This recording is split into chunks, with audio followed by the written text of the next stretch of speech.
Jim, I would say this. Years ago, I read a book, maybe you read it, by Francis Schaeffer, a man of God that's in heaven. Yes. Whatever Happened to the Human Race. And he also, you know, Chuck Colson, they also had these books. And from Ezekiel, I think it says, How Then Shall We Live?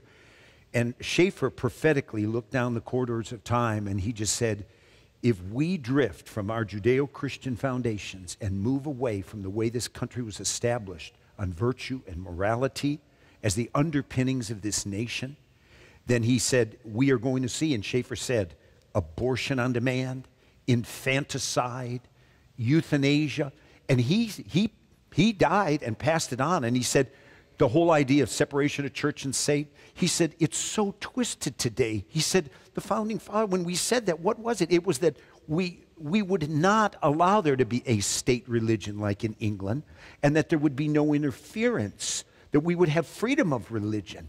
But you have forces, George Soros and other individuals in this country, and there's powers and principalities that are at work in the heavenly places, Ephesians 6 tells us, and they are endeavoring to dismantle the foundations of this country, to replace this nation as it was established, and make it like we've seen in many European countries today.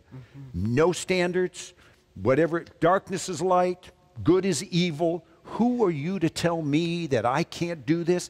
And this is political forces. We saw in a previous administration. Think of this. The White House was lit up celebrating the establishment of gay marriage in America. And it was a day of celebration. And the president, and then he's following it up, the president going to Planned Parenthood and saying, God bless you. It's like, how could this happen in America? This is insanity. I think in this last election, though, God moved on the hearts of his people. And I've been a 40-year member of Intercessors for America. And people prayed, and they cried out, God, whoever, whatever it's going to take, but please have mercy on America. And I believe we've had a pause. And it's God's attempt now to awaken us, stir us out of apathy, convict pastors that are submitting to the fear of man and will not declare the truth and are believing this lie that this is political and this is not something to get into. And you know what? You look at the history of America. When elections came around, the pastors preached and prepared the people. I've been in churches where they've said, we don't want voter guides.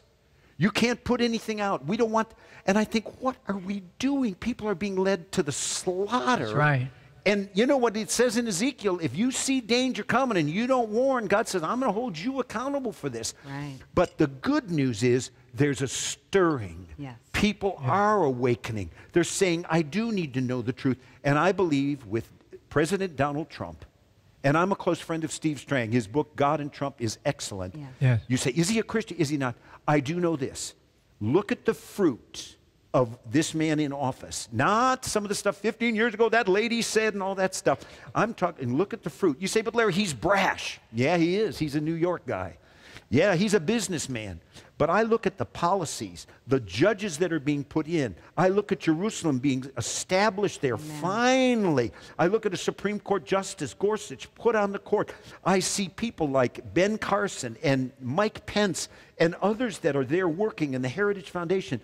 We're given a reprieve. And it's our time. And I don't think we can sit back and say, let's just go on with business as usual.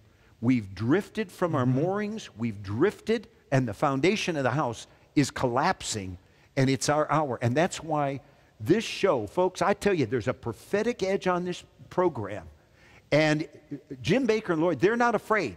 They're telling you the truth. And I want to challenge us. This is not a day to be asleep or think we can just go on with business as usual. We've got to awaken. Yeah. Right. But the good news is God is ready. Yeah. The eyes of the Lord run to and fro throughout the whole earth in order to show himself strong on behalf of those whose hearts are blameless towards him. Last days, perilous times, but also in the last days I'll pour out my spirit upon all flesh. When the enemy comes in, like a flood, the Spirit of the Lord will raise up a standard. These are opportune days, days of harvest. And it's time for you and I, let's get engaged and let's get in place and believe God for change. That's excellent. Come on. Your answer is amazing.